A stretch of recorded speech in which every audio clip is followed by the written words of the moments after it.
We come now to a new day, of course, and today we're going to be focusing on the latter portion of the type that runs from Joshua chapter 1 to Joshua chapter 12.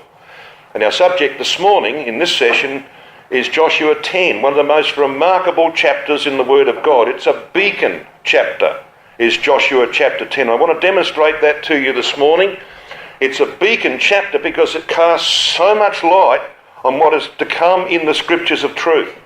This is one of those chapters where the framework of prophecy, here in the form of a type, flows off into the rest of the scriptures, and especially into the apocalypse, as you're going to see here this morning. So, Joshua 10, what do we find in it? Well, Joshua 6, of course, was the Armageddon chapter that we considered yesterday, sets forth Armageddon in great clarity. Joshua 7 and 8 dealt with Israel's redemption. Joshua 9, of course, was the submission of some nations to Christ after Armageddon. So what would come then, do you think, after that, in the framework of prophecy? Well, of course, the rebellion of the Catholic nations against the rule of Christ. We had a look at Psalm 2, did we not? So while nations who submit will be put to work building the temple, the Catholic nations, particularly those of Europe, will unite behind the Pope to rebel against Christ. They will call him, of course, the Antichrist, implementing their doctrine of Antichrist. So Joshua chapter 10 covers the 40-year period beyond Armageddon that leads to the destruction of Babylon the Great. It is a wonderful chapter. It's a unique chapter. You know why it's unique? Because it records a unique day, a day that was extended. And we're going to see that refers to that 40-year period of divine judgment, a day in which we are going to be very much involved very soon, brothers and sisters. So we can look forward to these things. And we're going to see with great clarity the things that will be accomplished by Christ and the saints when they destroy the enemy of our God, Babylon the Great. So who do we meet then in verse 1 of Joshua 10? Well, we meet the king of Jerusalem. Look at him here in verse 1. Now it came to pass when Adoni-Zedek, king of Jerusalem, had heard how Joshua had taken Ai, and so it goes on. Now Adoni-Zedek means the Lord of righteousness, and he was the king of Jerusalem. Well, of course, we know who the first king of Jerusalem was. He's called the king of Salem in Genesis chapter 14. His name was Melchizedek. And you see, this man is saying, well, I actually come from Melchizedek. I think I know another man who sits in the Vatican who says he's the vicar of Christ on the earth. Don't you know him? Yeah, he's called the Pope. He claims to have his origins in Christ. Melchizedek, the great Melchizedek. Yes, no doubt this man thought he was a successor to Melchizedek of Genesis chapter 14. So he's the type of the real Antichrist, isn't he? Now what do we mean by Antichrist? Well, you see, the Greek word anti is used in Matthew chapter 2 and verse 22. It's a useful reference to have, actually, because you see, we read there that Archelaus took over in the room of his father Herod. Now the word room is what the King James Version chooses for this word anti. But it gives you the idea, because you see, the Antichrist is someone who replaces Christ. He's in the place of Christ. He's in the room of Christ. And that's exactly what the Pope claims to be. He's the vicar of Christ on the earth. And you know, he has a title. One of the titles of the papacy adopted during the Crusades was the King of Jerusalem. And you might know that the Pope today is calling for Jerusalem to become an international city. Yeah, because he wants it to be the Catholic city. He wants it to be his city. He wants to rule in Jerusalem. He still thinks he's the king of Jerusalem. A title claimed way back in the time of the Crusades. So when you meet Adoni-Zedek, king of Jerusalem, you have a type of the papacy. We're going to see what he does here. And this, of course, because of the context, is clearly after the events of Armageddon. This is about the rebellion of the Catholic system against the rule of Christ post-Armageddon. Now it says in verse 1 that he heard how Yeshua, Jesus, had taken Ai and had utterly destroyed it. Now Ai, of course, means a heap of ruins. And that's exactly what the world will be like. After Armageddon, the infrastructure of the world will just be a heap of ruins. But that's not going to stop them. It's not going to stop them, is it? They're going to carry on in their rebellion. And so verse 1 goes on to say this, that as he had done to Jericho and her king, so he had done to Ai and her king, and how the inhabitants of Gibeon had made peace with Israel and were among them. Now we pointed out, of course, that the Gibeonites are a type of the latter-day Tarshish powers led by Britain. Well, it's interesting, we're going to read about this in verse 2 in a minute. We'll see a very interesting little fact about the Gibeonites. Now what this is suggesting, of course, is that when Britain and other nations submit to Christ, it's going to upset the Pope very greatly. And he's not going to just sit there and do nothing. He's going to actually attack these people. He's going to say that they're now his enemies because they've submitted to Christ. It's exactly what happens here. In Joshua chapter 10, it says they were among them. It's a reference to the submissive nations who've been required to commit to Christ when they've come to him. Initially, of course, with deceit in their heart, but he sorted them out. Verse 2 says that they feared greatly because Gibeon was a great city, as one of the royal cities. Now, we read Psalm 2 yesterday, verses 1 to 3, that they gathered themselves together. They fear greatly the claims of this one who has set himself up in Jerusalem as king, sitting upon the throne of David, and they want to get rid of him. They are going to challenge him. They fear greatly. And of course, they saw Gibeon submit, and it's described as one of the royal cities. And the word in the Hebrew, mamlakah, means a kingdom or a dominion, just like Britain is a kingdom and a dominion, isn't it? So you see how clear this is? You see how pristine the type is? Point after point shows that this is meant to be read, brothers and sisters, as a type of the things in which we are going to be involved very shortly. Let's come down into verse 5, because this is what they do. They gather this great confederacy. Verse 5, therefore the 5 kings of the Amorites, the king of Jerusalem, the king of Hebron, the king of Jarmuth, the king of Lachish, the king of Eglon, gathered themselves together and went up, they and all their hosts, and encamped before Gibeon and made war against it. So they attack the nations who have submitted to Christ. There's no doubt that that's going to happen because the pattern is set here in the prophecy of Joshua. So why is there a confederacy of 5 kings, do you think? Well, 5's the number of grace, is it not? So this is about religious issues. This is a confederacy of nations who present themselves as being the paragons of religious virtue, who are claiming that that man in Jerusalem who says he's the king of the Jews is an impostor. Here I am, says the Pope. I'm the one that's right in this. So he gathers nations together with him who support his claims to be the religious arbiter of the world. Got a picture? So that's why 5 is there. But guess what, brothers and sisters? If you just set aside the king of Jerusalem because he's the leader of this confederacy, guess how many other nations are listed in Joshua 10? 10. Because you see, from verse 28 of Joshua 10 to the end of the chapter, you will find 7 cities that were overthrown who were supporting this confederacy against Christ, against Joshua in this case. You see, but you can add to that the king of Jarmuth. He's mentioned in verse 5. You can add to that Jericho and Ai. So when you add to the 7 from verse 28 onwards, Jarmuth, Jericho and Ai, you have 10. Now isn't that interesting?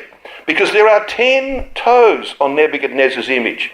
There are 10 horns on the beast of Revelation chapter 17. And we are told who they are. These are 10 kings who have received no power as yet, but received power 1 hour with the beast.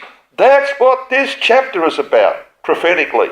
It's setting forth that fact. And again, the detail is just overwhelming. You know it's right, because it conforms absolutely with what we know about the framework of Bible prophecy. So let's just have a look at this chart then that we've seen before.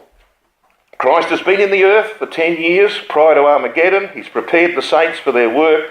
And we see the Catholic system, this is about the pattern of Roman Catholic resistance to Christ for 40 years after Armageddon. We see the pattern.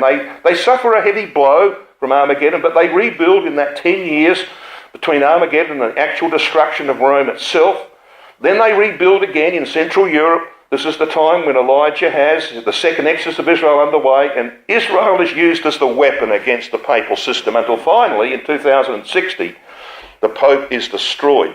along with the supporting powers. And then there's a period, if Christ comes this year, there's a period of 7 years of cleaning up the remaining Catholics, by the way, brothers and sisters. 7 years already, because we've got a fixed date, and that date is 2060, where the papacy must be destroyed.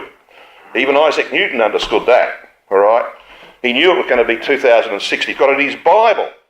So that is a fixed date. What we don't know is when Christ will return. But if it happens to be this year, and let's hope it is this year, then there will be a clean-up of 7 years, and that will fulfill Revelation 19 and verse 21, by the way. But that's another subject. Let's come back to Joshua chapter 10. In verse 6 we read this: "And the men of Gibeon sent unto Joshua to the camp to Gilgal, saying, Slack not thy hand from thy servant." So they make an appeal. They make an appeal, and they say, it goes on to say, "For all the kings of the Amorites that dwell in the mountains are gathered together against us." Now, of course, we found out, didn't we, yesterday, that Amorites means a sayer, in the sense of publicising something or being prominent. And this obviously refers to the call of the papacy for support. Support against Christ, support against those nations who have submitted to him. And then we come down to the record, and I've got to move through this fairly quickly because there's a lot of stuff here this morning. Let's come down to verse 10. If we know what happens, Joshua delivers the Gibeonites. And in verse 10 we read, "And Yahweh discomfited them before Israel, and slew them with a great slaughter at Gibeon, and chased them along the way that goeth up to Beth Horon, and smote them to Azekah and to Makkedah." Now I want you to just, if you can keep your hand in Joshua 10, I want you to come across to Isaiah chapter 28. I want to show you how this flows off into the rest of the scriptures. In Isaiah 28. Now, by the way, Isaiah 28 is a chapter that deals with our judgment. In verses 16 and 17, it's our appearance at the judgment seat. If you have a look at verse 17, you'll see it talks about, "I will lay judgment also will I lay to the line, and righteousness to the plummet, and the hail," I'm going to talk about hail in a minute, "and the hail shall sweep away the refuge of lies, and the waters shall overflow the hiding place." This is where Christ is quoting from when he says at the end of his discourse on the mount, remember, in Matthew 7, about the man who builds his house upon the rock and the other man who builds his house upon the sand. And what happened? The rains came and the floods descended, and it proved what foundation was there. If the foundation was rock, it stayed. Well, verse 16 of this chapter talks about the rock, the foundation upon which we should build, about the cornerstone, the building stone of Yahweh's house. If we got our structure built on that, brothers and sisters, and on his teaching, the judgment seat will not overthrow us. But if our foundation is upon sand, then the flood of waters will sweep that foundation away, and that will be the end for us. Now that's the context, okay? We know what the context is. Our judgment precedes the judgment of the world. So come down to Isaiah 28 verse 21. "For Yahweh shall rise up as in Mount Perazim, he shall be wroth as in the valley of Gibeon." I wonder what that's a reference to.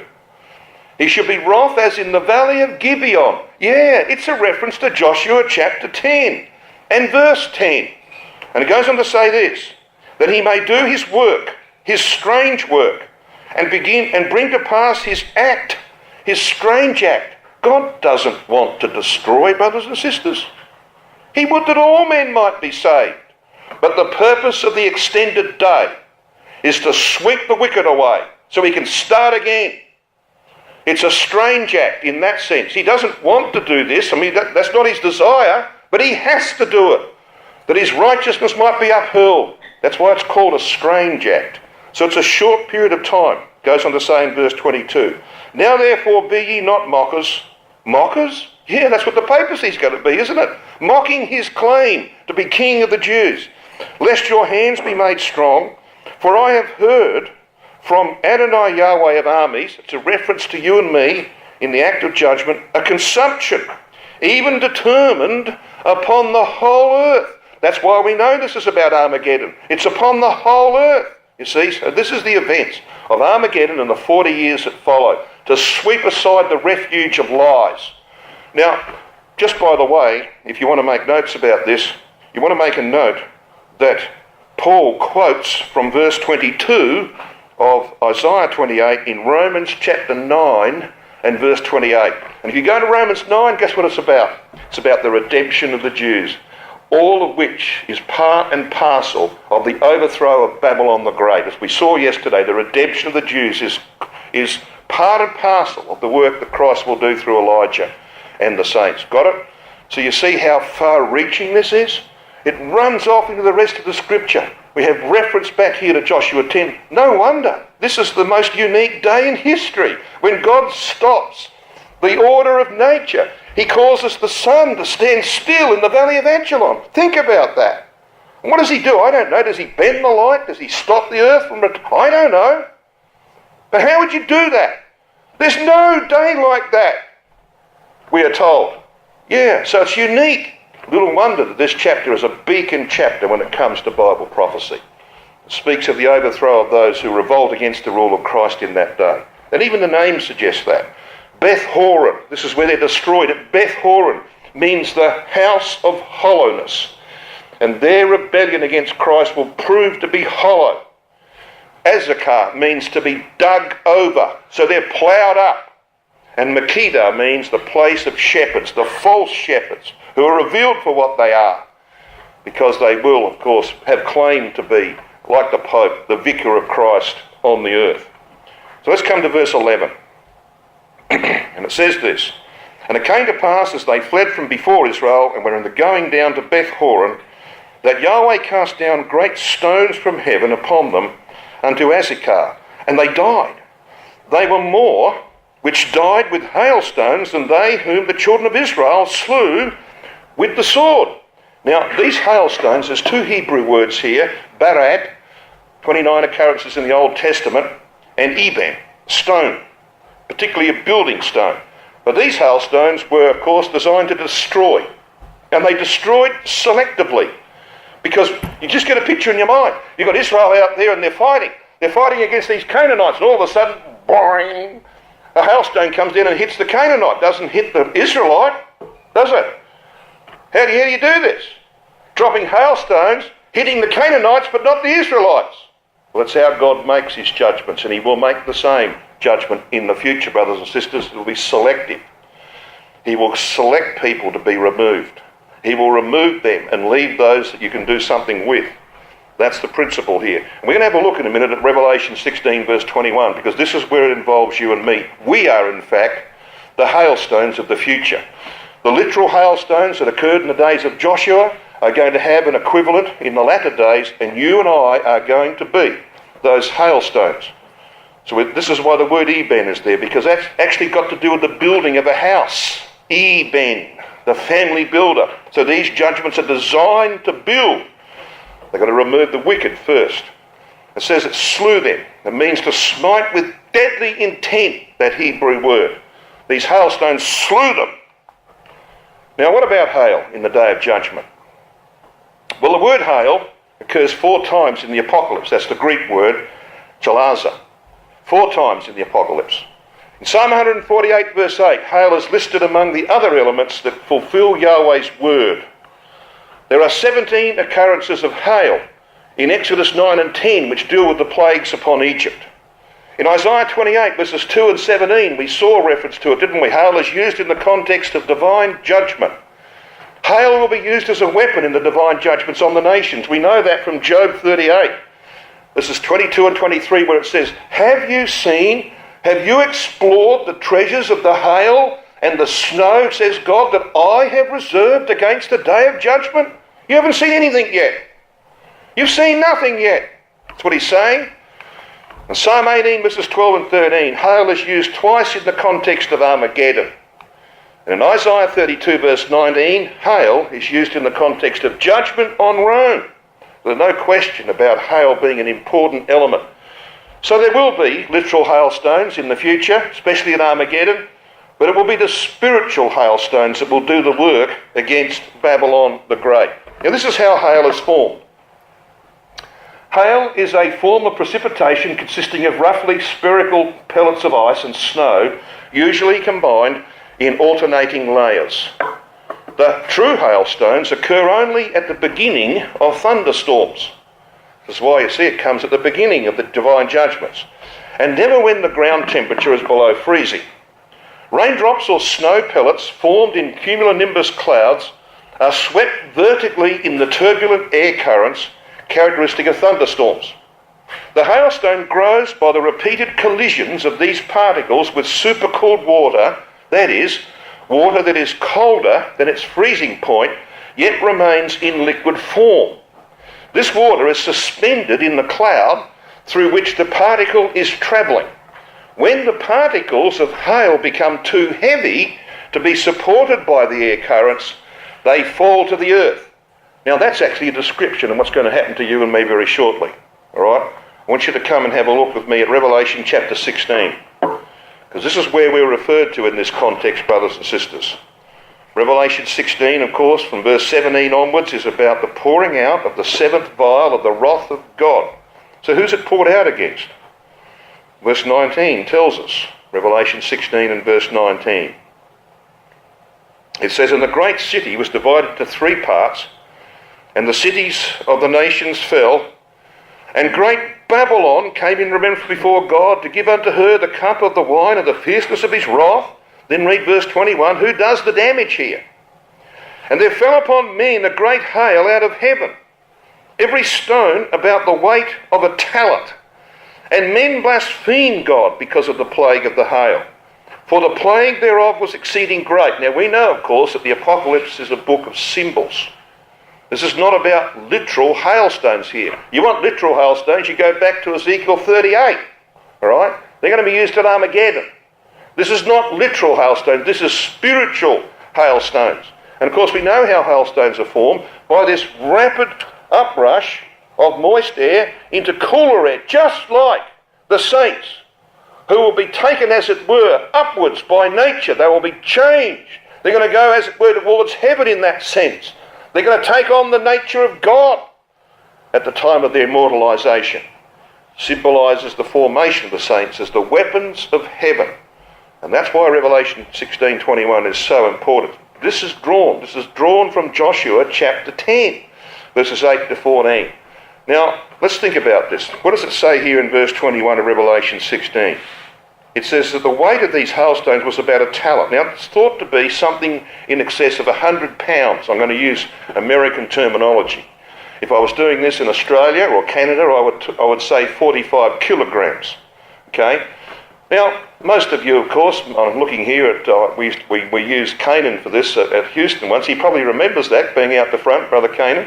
Yeah, and I asked him what he weighed. I can't remember what it was, but let's just say it's around 200 pounds. All right? Most people are somewhere between 200 and 240, okay? Most men, I would say. Most ladies, of course, are a bit less than that. But just think about it. When you're made immortal, what don't you need that you now have in your mortal body? You don't need 9 pints of blood. You don't need a heart to pump it around.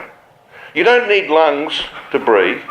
You don't need kidneys or a liver or 2 miles of stomach, all right? None of that. And a lot of other things too. You don't need generative organs. That's all gone, all right? Take that away, guess how much you're going to weigh? A 230-pound man will come back to around 100 pounds. Yeah. This is talking about being made immortal, brothers and sisters. And when our nature is changed, it's like the formation of hailstones, isn't it? A rapid uprush, instantaneous change to be brought to the nature of Almighty God himself. And the very first thing that we will do is to descend down upon the nations of this world in judgment. That's what these hailstones represent here. Okay? So that's the prospect of the future. When we read Joshua 10, we should be reading it that way. Because we are here in Joshua 10 as the instruments, the weapons of divine judgment against Babylon the Great, this awful confederacy. So here we've got the talent, about 100 pounds or 45 kilogram, the approximate weight of an immortal minus the vital organs and the blood. What a wonderful prospect that is, to become hailstones in the divine plan and purpose. So coming back to Joshua chapter 10. In verse 12 we meet these words. You should notice these words. "Then spake Joshua to Yahweh in the day." All right, now this is important. In the day, we're going to see this repeated in another part of Scripture. It goes on to say, when Yahweh delivered up the Amorites before the children of Israel, and he said in the sight of Israel, Sun, stand thou still. Now this is totally unique in history. That's why it says in verse 14, and there was no day like that before it or after it, that Yahweh hearkened unto the voice of a man. For Yahweh fought for Israel. So the sun stands still. Now in the Hebrew, by the way, that word stood still is damam. It means to be dumb or silent or still. So the sun, which would normally inexorably pass through the sky, I mean, you can't stop it, can you? Our whole life is governed by it. But on this day, it stood still for a whole day. So there's an extended day here. And this is going to point to something very important. See, it's written in the book of Jasher. It says, is not this written in the book of Jasher? Now, why that phrase there? Well, Jasher just means to happen to mean straight or upright. So that Rotherham and Young's translate it that way. In the book of the upright, because it is for the upright. It is for those people who will become the hailstones of the future. That's why it's here for them. It goes on to say this. It says at the end of verse 13, so the sun stood still in the midst of heaven and hasted not to go down about a whole day. So this is an extended day. It's the day of Yahweh. Can I take you to Zechariah chapter 14? Now you'll all know that Zechariah 12 to 14 are all about the same subject. They're about Armageddon and the 40 years that follow Armageddon to establish the kingdom. Now just a little bit of proof on that. Zechariah 12, if you have a look at verse 2, Jerusalem's made a cup of trembling unto all nations round about. When's this going to happen? When they shall be in the siege both against Judah and against Jerusalem. That's still to come. That's Armageddon, okay? But have a look at the end of Zechariah 14. Have a look at what it says in verse 21, the last verse of the prophecy. Yea, every pot in Jerusalem and in Judah shall be holiness to Yahweh of hosts. The temple is there. It's talking about the temple. Verse 20, the temple's complete and in service. Well, that's not going to happen until 40 years after Armageddon. So you see from Zechariah 12, the first two verses, to the end of chapter 14 is about 40, well, it is 40 years. But what is the repeated word here? The repeated word is the day of Yahweh. And 23 times between verse 1 of Zechariah 12 and verse 21 of Zechariah 14, you will find that phrase, the day, the day, the day. Why? It's not a normal day, is it? It's an extended day, of which the extended day of Joshua chapter 10 is a type. Now, how do we know that? Well, we know it because if you have a look at Zechariah 14 and verse 3, it says this. Then shall Yahweh go forth and fight against those nations as when he fought in the day of battle. What day of battle? Well, the one in Joshua chapter 10. There was no day like that. Proof? Have a look at Joshua 10. Come to Joshua 10 and verse 42. It says this, Joshua 10:42. And all these kings and their land did Joshua take at one time, because Yahweh, the God of Israel, fought for Israel.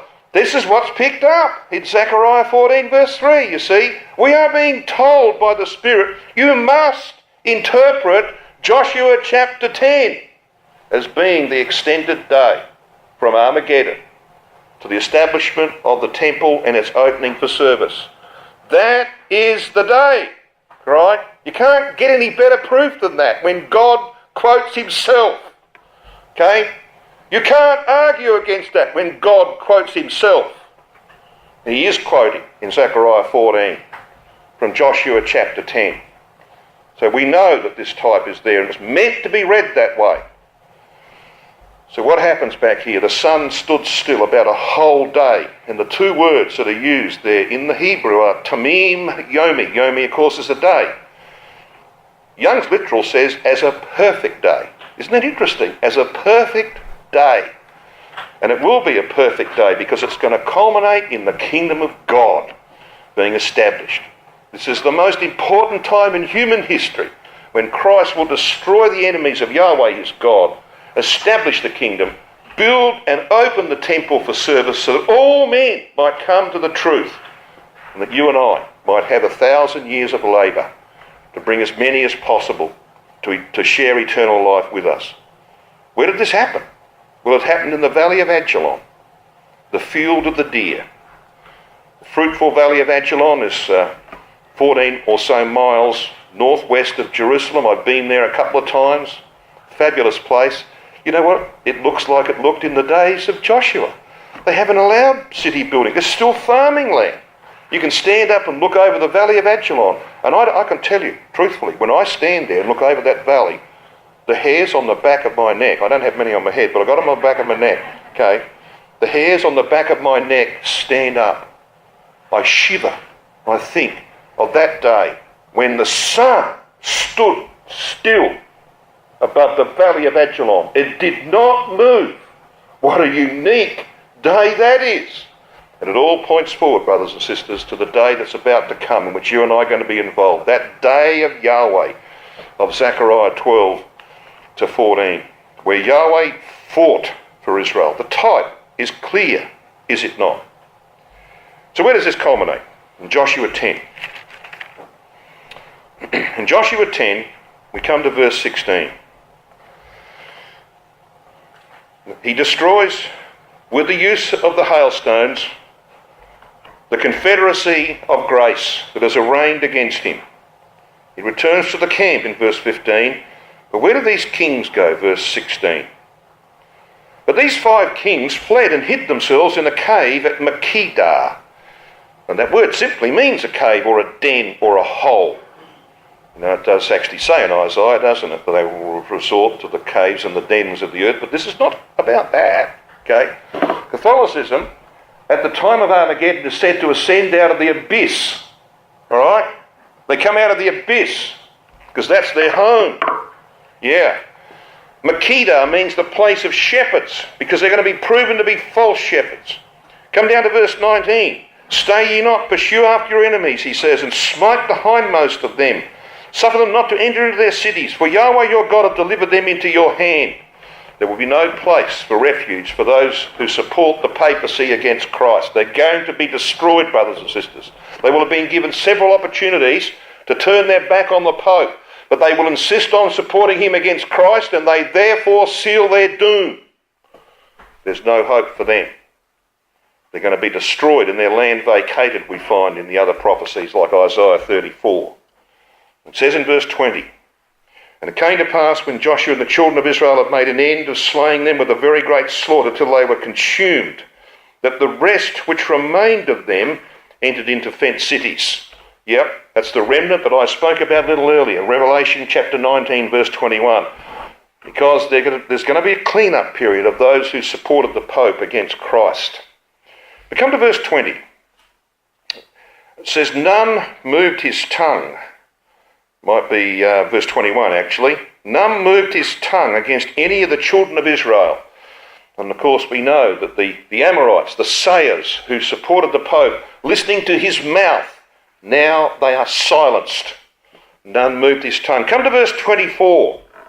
And it came to pass when they brought out those kings unto Joshua from their cave, that Joshua called for all the men of Israel and said to the captains of the men of war which went with him, that is a reference to the saints who will be with Christ, Come near, put your feet upon the necks of these kings. And they came near and put their feet upon the necks of them. You know what Paul says in Romans chapter 16 and verse 20? He says, God shall bruise Satan under your feet shortly. That's prefigured here. Put your feet on the necks of these men. God will bruise Satan under your feet shortly. You know what Paul says in 1 Corinthians 15, verses 25 to 27? He has put all things under his feet. Begins the crushing of Catholicism. Goes on for the next 1,000 years. What do they do with these kings? Verse 26. And afterward Joshua smote them and slew them and hanged them on 5 trees. They were crucified. He crucifies them. And they were hanging upon the trees until the evening. Until the evening? Yes. And look at verse 27. And it came to pass at the time of the going down of the sun that Joshua commanded, and they took them down off the trees and cast them into the cave wherein they had been hid, and laid great stones in the cave's mouth, which remain until this very day. I want you to come again if you can. Just keep your hand in Joshua 10. Come back to Zechariah 14 briefly with me. Zechariah chapter 14. We'll have a look at verses 6 and 7.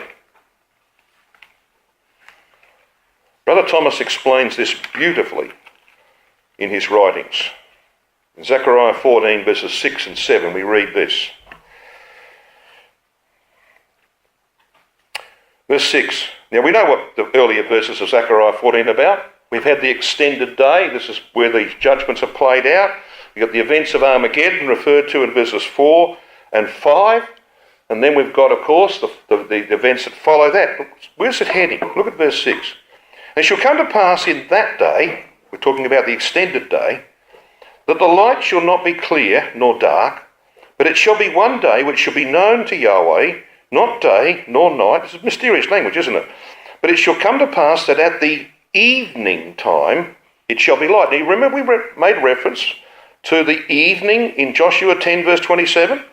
And when it says it came to pass at the time of the going down of the sun that this confederacy that support the papacy are shown for what they are, and they're locked away in the abyss. Yep, this is what this is referring to. Now let me give you Brother Thomas's translation of Zechariah 14 verses 6 and 7. This is what he says. And it shall be in that day, there shall not be brightness, the splendid ones drawing in. And it shall be one day that shall be made known by Yahweh, neither a day nor a night. But it shall be at the time of the evening, there shall be brightness. You know what that means? It means, brothers and sisters, that the glory of the saints who will be the hailstones, the saints who will do the work of judgment, their glory, their relationship to Christ will not be revealed. It will be obscured because they'll be in the work of judgment.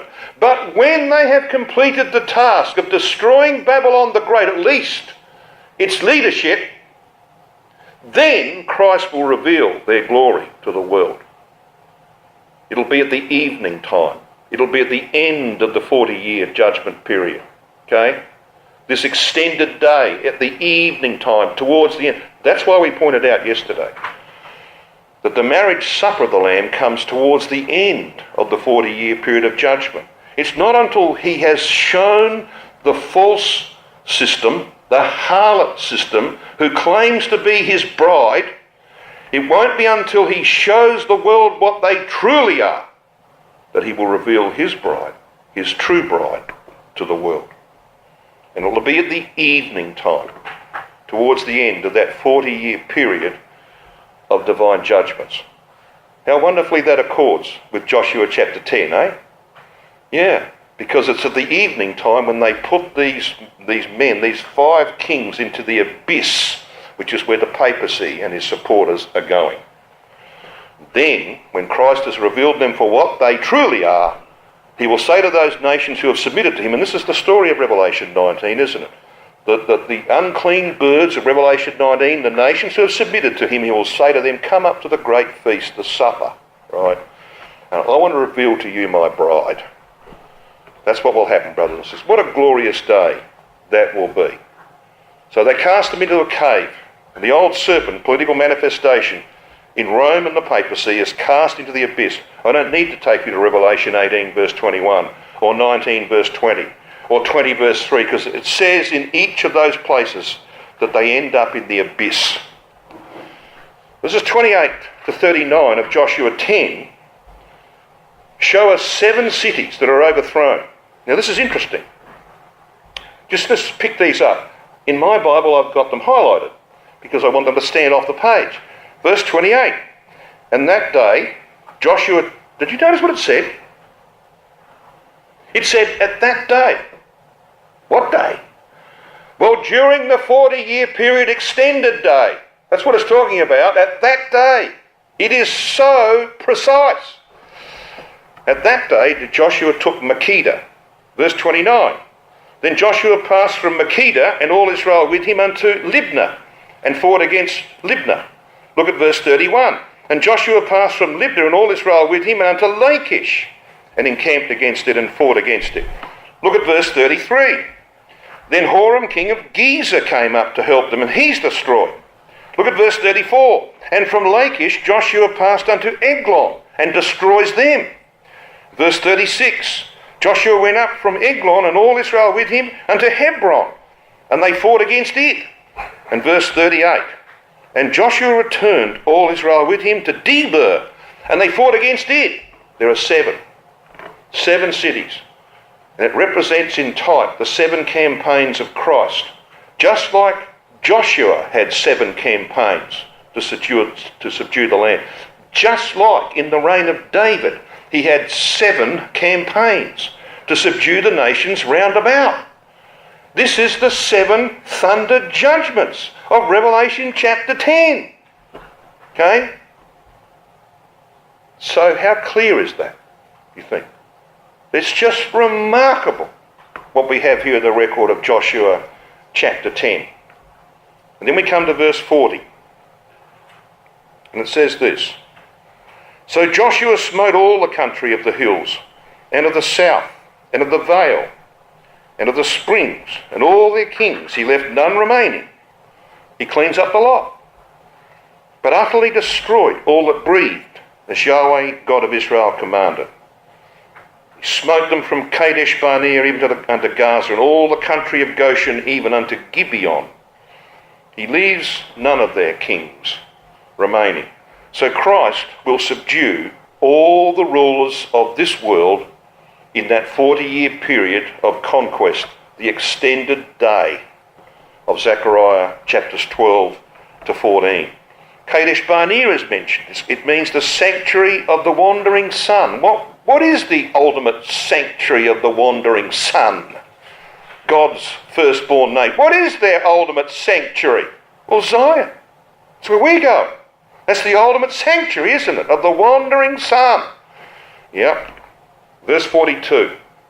It says this, and all these kings and their land did Joshua take at one time. There's your confirmation. It's in the extended day. It's at one time. One day. He took all of these kings at one time because Yahweh, God of Israel, fought for Israel. Quoted as we found in Zechariah 14 and verse 3. So by the end of 40 years, Christ will have conquered all rulers and captured all lands. He will have complete control.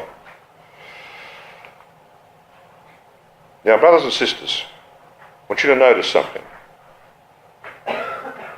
Because we're told in verse 43 that Joshua returned and all Israel with him unto the camp to Gilgal. Just like Christ and the saints will return to Zion in the evening time, of which we read in Zechariah 14 and verse 7. But you know that there's just one more conflict to go in the book of Joshua. And that conflict will be the subject of our next talk in the exhortation. It is the conflict at the end of the 1,000 years. Yeah. It's all there, brothers and sisters, as we will see. Gilgal is mentioned here. They went to the camp to Gilgal, which we saw in our studies, means rolling. It takes us back to the time of the immortalisation of the saints. This is the place to memorialise the cutting off of mortality. Okay? Life forevermore is commanded in Zion. Remember that? Yeah. And there is a break now until the final conflict of the book of Joshua. We're going to have a look at that in our next session, where the old serpent is destroyed and Israel is seen as the great nation that God promised to Abraham in Genesis chapter 12.